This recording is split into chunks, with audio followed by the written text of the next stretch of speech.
Hello there. The government's stay-home message looks set to be dropped this weekend. And the German courts are now bossing the ECJ about.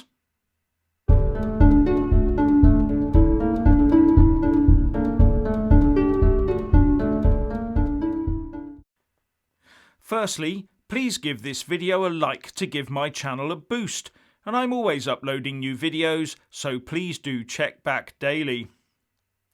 So it looks like the government is about to change its stay home campaign and shortly start moving towards this new normal we've been hearing not so much about. And it could start as early as this coming Monday. Now this comes from reports that Public Health England has been contacting councils and telling them to remove the stay home slogan from their websites this coming weekend and expect some sort of transition to a new phase of the campaign. Now a campaign slogan of stay home, save lives, save the NHS is a simple message and easily understood. But something that says you can go out and be careful and save the NHS might be a bit harder. And according to the Telegraph, the Australian strategist that helped the Tories win the election, Levido, is working on a new campaign for this next phase. Something like, work responsibly to save lives and the NHS, maybe.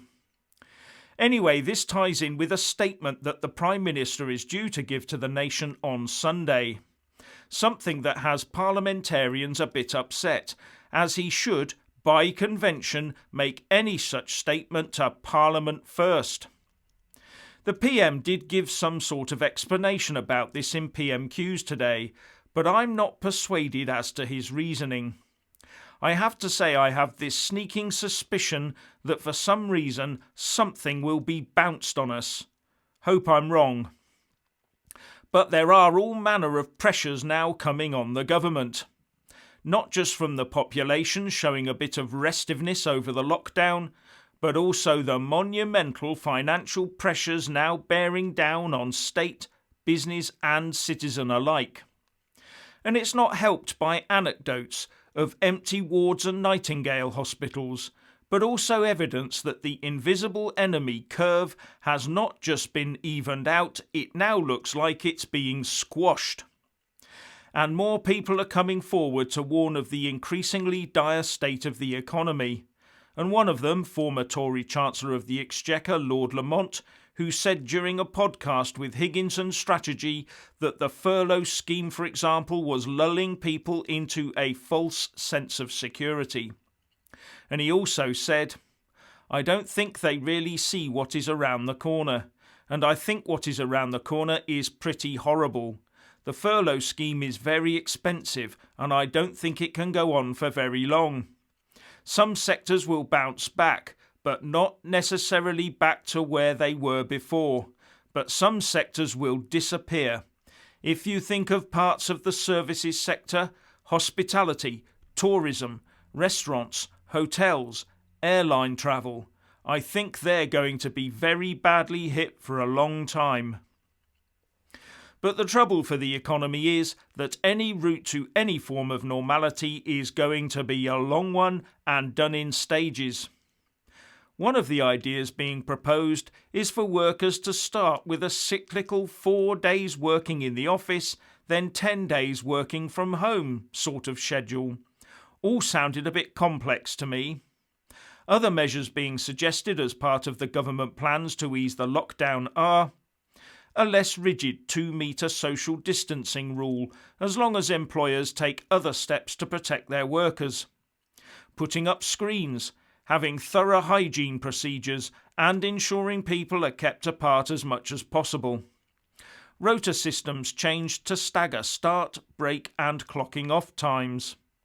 No hot desking and only sharing equipment where absolutely necessary.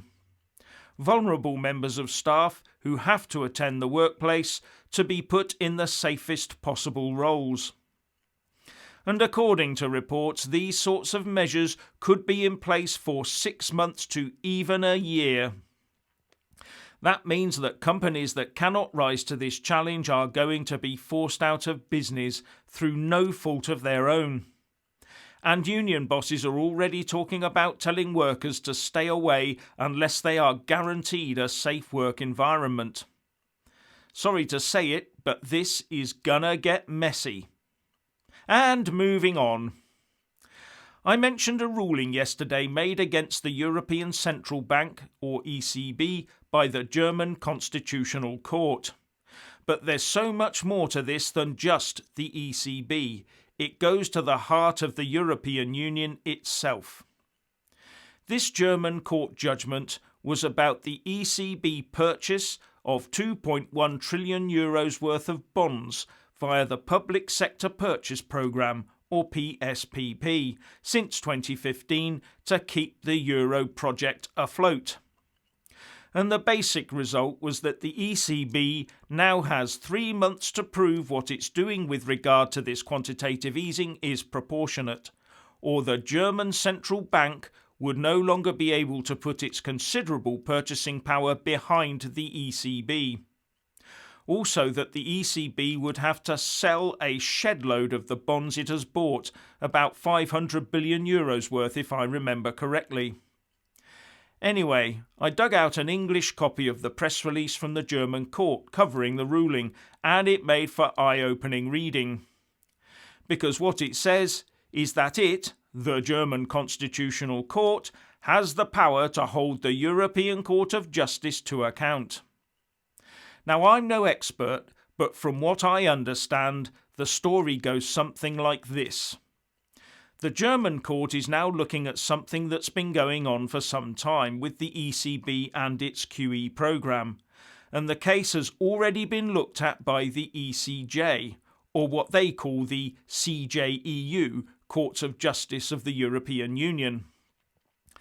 But it sounds like the ECJ did a bit of a rubber stamp job for its fellow EU institution, the ECB, by saying that everything about its approach to QE was hunky-dory. But the German court is saying that the ECJ investigation was not up to scratch, so the ECJ decision that everything was okay is null and void. So what we have here is a country's top constitutional court saying that it can boss the ECJ around in order to look after the rights and interests of its own country's citizens. Whereas in the UK we have courts all over the place whose main aim has always been to ensure the UK obeyed every single little diktat emanating from Brussels to the letter. Anyway, the German court press release said, "The review undertaken by the CJEU with regard to whether the ECB's decisions on the PSPP satisfy the principle of proportionality is not comprehensible. To this extent, the judgment was thus rendered ultra vires." The German court has taken it upon itself to overrule the ECJ. And then it goes on to explain that while the ECJ should have the power to make final legal decisions where EU law is concerned, if the member states didn't carry out their own checks, then the ECJ could insert EU mission creep into the legal system and essentially amend the treaties by case law and undermining the nation states and democracy in the process. What they said was, if any member state could readily invoke the authority to decide, through its own courts, on the validity of EU acts, this could undermine the precedence of application accorded to EU law and jeopardise its uniform application. Yet, if the member states were to completely refrain from conducting any kind of ultra vires review, they would grant EU organs exclusive authority over the treaties, even in cases where the EU adopts a legal interpretation that would essentially amount to a treaty amendment or an expansion of its competencies. Though cases where EU institutions exceed their competencies are exceptionally possible, it is to be expected that these instances remain rare due to the institutional and procedural safeguards enshrined in EU law. Nevertheless, where they do occur, the constitutional perspective might not perfectly match the perspective of EU law, given that even under the Lisbon Treaty, the member states remain the masters of the treaties, and the EU has not evolved into a federal state. So it seems that the German court is saying that the final decision remains with nation states to decide if the ECJ has gone beyond its legal treaty remit. And by also ordering the European Central Bank to sell bonds, it is also saying it can order other EU institutions about as well. And on the earlier ECJ judgment, the German court says, in its judgment of the 11th of December 2018, the CJEU held that the decision of the ECB Governing Council on the PSPP and its subsequent amendments were still within the ambit of the ECB's competencies. This view manifestly fails to give consideration to the importance and scope of the principle of proportionality, which applies to the division of competencies between the European Union and the member states, and is simply untenable from a methodological perspective, given that it completely disregards the actual economic policy effects of the programme. And further, therefore, the interpretation of the principle of proportionality undertaken by the CJEU and the determination of the European system of central banks' mandate based thereon exceed the judicial mandate conferred upon the CJEU. So, a bit of a tug of law going on there, isn't there? Now, as I understand it, up until now, the German Constitutional Court has never agreed that the ECJ or the EU was supreme, but has never felt the need to flex its muscles and disagree with it so openly. But now that the current health crisis looks set to drag Germany into the frame for paying the heavy debts built up by other Eurozone member states via the backdoor of ECB QE programmes, the German court seems to be stepping in to protect its own nation's interests. Now, if you think back, you'll remember that this was exactly the position that Italy wanted to place the Eurozone in, which is something I talked about in a video a while ago called Italy Blackmails the EU, with the basic idea being that they would continue to push Italian bonds onto the markets to force the ECB and ultimately the Bundesbank to buy them, and something would have to crack. And this was an attempt to get all Eurozone countries to agree to mutualise Italy's debt across the zone using Euro bonds. And countries like Germany and the Netherlands have been fighting this all the way. Well, it looks like a crack is developing.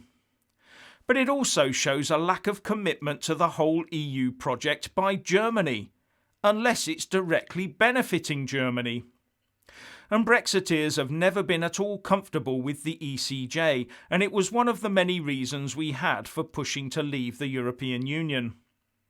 Well, the Germans might now be waking up, and that really would be the end of the EU. Anyway, if you want to hear more from me, please don't forget to subscribe and also press that little bell, or you won't get any notifications.